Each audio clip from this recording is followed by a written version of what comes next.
Bom, vamos começar aqui a última unidade, a unidade 4, da disciplina Software Gráfico do curso técnico de Informática. Bom, vamos falar sobre as diferenças entre a linguagem XHTML e o HTML5 e vamos apresentar as novas tags, as tags que fazem significado semântico da estrutura do layout. Então, as novidades que tem em relação a isso no HTML5. Bom, vamos iniciar aqui com a estrutura básica. Doctotype, fazendo já uma revisão, serve para dar instruções ao navegador sobre qual é a versão do HTML que está sendo trabalhada, informa o navegador sobre isso. Aqui no HTML a gente já conhece, eu estou só pedindo que vocês adicionem aqui a língua, o atributo língua e o seu valor, o seu valor do PTBR, para instruir o navegador também, facilitando a questão da acessibilidade, indicando qual é a língua prioritária, a língua principal do site que está sendo desenvolvida. Então ele vai aceitar outras línguas, mas ele está informando aqui, por exemplo, no leitor de tela, que a língua que vai ser trabalhada no site é a língua do português BR. Bom, header, nós temos a tag meta, o char7 você já conhece, para dar o conjunto de caracteres que aceitam a acentuação dos caracteres da língua portuguesa, como C cedilha, por exemplo. Título, você já conhece também, o título da aba lá do navegador. E o body, onde vai estar armazenado todo o conteúdo, tudo que for visível para o site vai estar armazenado aqui dentro do body. A tag HTML língua BR, PTBR, comporta todos os elementos e deve conter a língua em que o site foi desenvolvido, facilitando a identificação do idioma em leitores de tela. Então está aqui a aplicação, comecem a utilizar, uma recomendação agora. Os metadados, né? A gente já conhece só a primeira marcação aqui, o meta, char7 e o TF8, mas existem outras possibilidades da tag meta, né? Os metadados são um conjunto de informações a respeito da página e do conteúdo nela publicado. Essas informações são usadas pelos navegadores e são armazenadas na tag header. Então fica na parte inicial das instruções do navegador. Eu posso usar o meta, por exemplo, para usar palavras-chave, para facilitar a questão de ser encontrado no nosso site, certo? Então, se eu digitar HTML5, CSS, front-end, são temas relacionados ao conteúdo da página. Eu posso fazer uma pequena descrição sobre o que trata, fala sobre a estrutura básica do HTML, por exemplo, no site. Então, eu posso fazer uma descrição sobre o conteúdo do site e eu posso informar também o nome do autor, né? Vamos supor, eu desenvolvi o site, então eu coloco lá meu nome como desenvolvedor, como autor daquele código-fonte. Link você já conhece, é o que a gente vai utilizar mais para fazer o carregamento do CSS. Então a gente vai usar o link lá quando eu quero conectar uma página HTML a um CSS externo. Essa ordem aqui não importa, tá? Eu posso começar com href, o rel colocar atrás, o type na frente. Essa ordem interessa que tem os três atributos. O importante é que tem os três atributos. Então aqui explicando o meta char7, é usado para indicar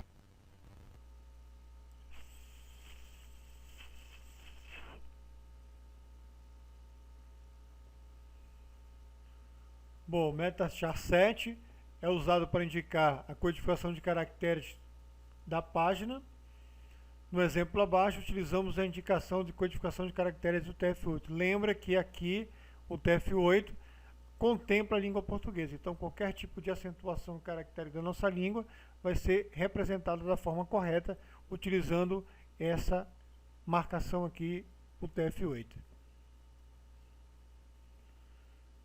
Bom, o modelo antes do HTML5 era confeccionado o site assim, era todo através de divs.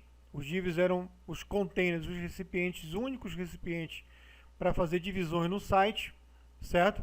E os divs, por ser muito repetitivo essa estrutura no site, tinha que estar sempre representado através de classes e ID.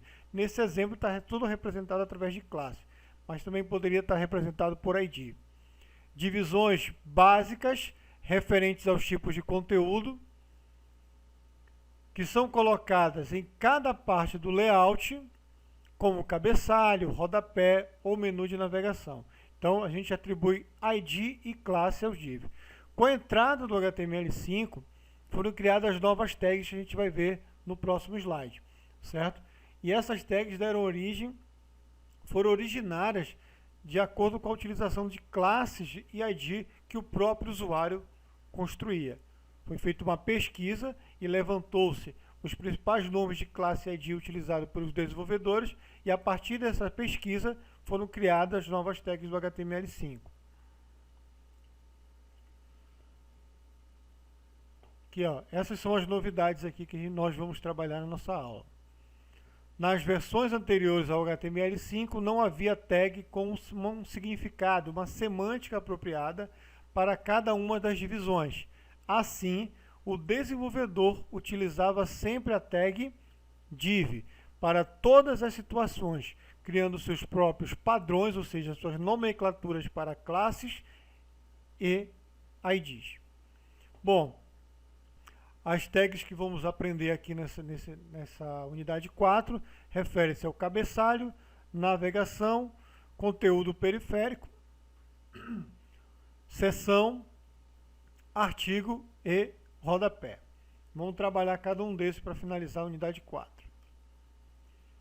Bom, anterior ao HTML5 era feito dessa forma, onde eu criava diversas divisões e dava nomes através de classes e ID.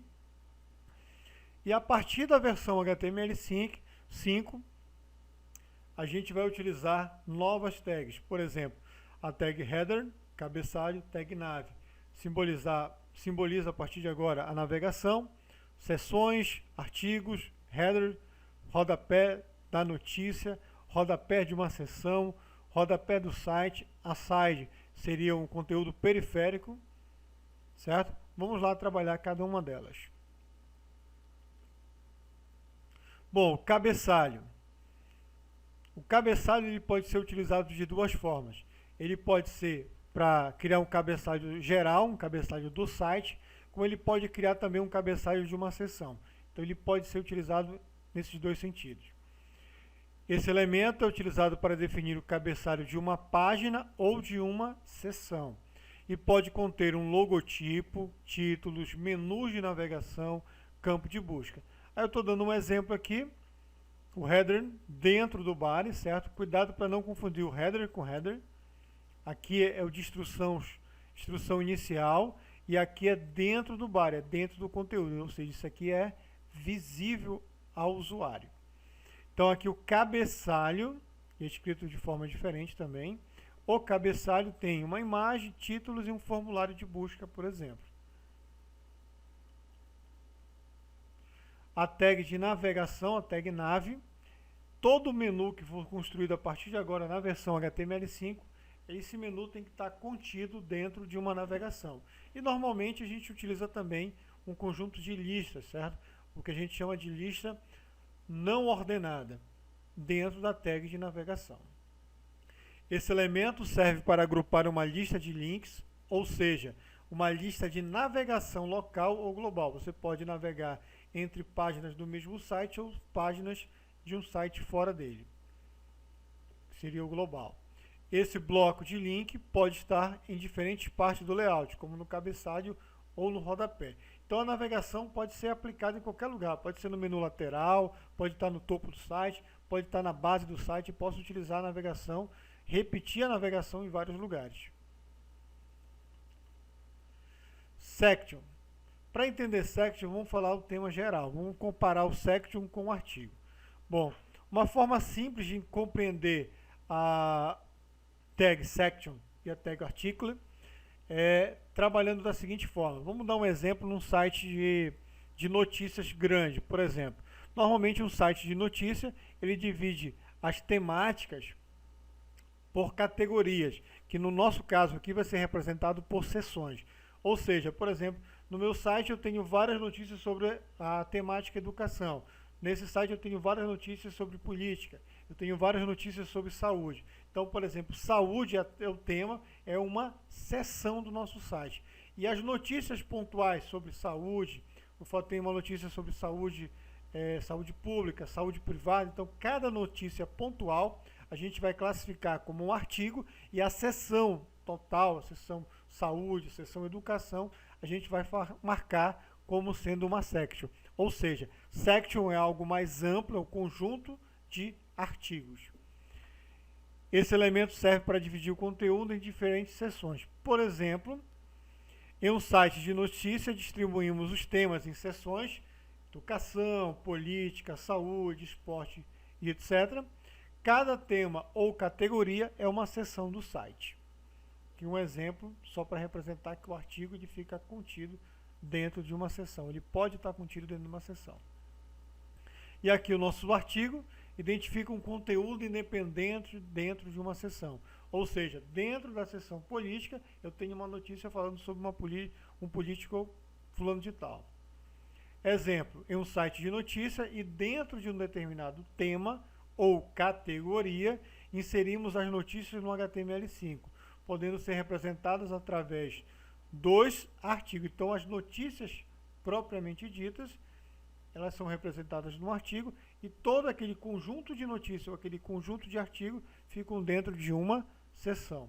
Nesse exemplo, na categoria educação, ou seja, na seção educação, por exemplo, cada notícia independente pode ser um artigo. Ou seja, no site eu vou ter várias notícias falando sobre educação. Ensino médio, ensino superior, pós-graduação e etc. Então, são notícias referentes à educação. Então, cada notícia pontual é um artigo e educação todo é uma section. Bom, falando aqui um pouquinho sobre o aside, né? O aside a gente tem que pensar da seguinte forma: é algo periférico.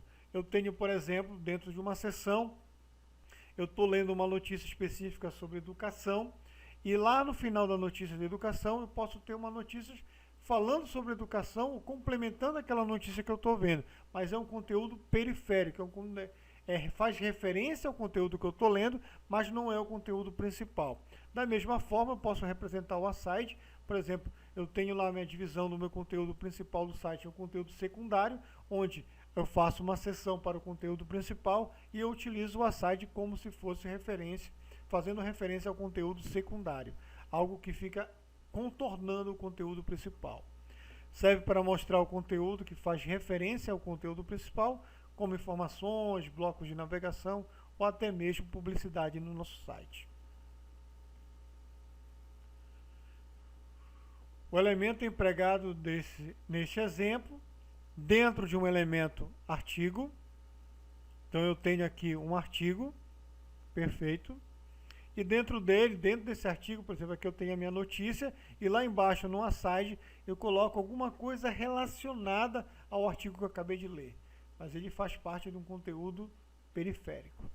Assim podemos entender que ele traz conteúdos relacionados ao artigo em questão, ou seja, esse aside aqui está servindo de complemento da notícia principal. O rodapé representa o rodapé de um documento, footer, ou de uma seção específica, podendo conter informações relacionadas ao autor ou ao copyright, bloco de navegação, link, etc. Da mesma forma que o header, que é o cabeçalho do site, ele pode servir como cabeçalho do site, o cabeçalho de uma seção, ou mesmo o cabeçalho de um artigo, o footer ele é principalmente utilizado na base do site, formando o rodapé do site, mas ele também pode ser utilizado para formar o rodapé de uma seção, sem problema nenhum. Bom, com esse conteúdo, fechamos a nossa disciplina, contemplando as 4 unidades da disciplina Software Gráfico, e encerramos aqui a nossa aula.